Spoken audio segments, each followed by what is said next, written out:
வண்டி போயிடுச்சு. அடிங்க போடுங்க. ஏய் ஆடு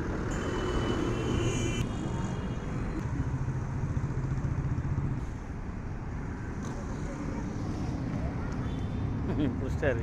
இந்த பக்கம் திரும்ப மீனை காட்டேன், மீனை காட்டேன் காட்ட.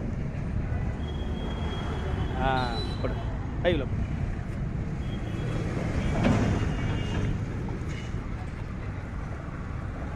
ரெண்டு வீட்டுக்கு சேர்ந்துச்சு மீன்.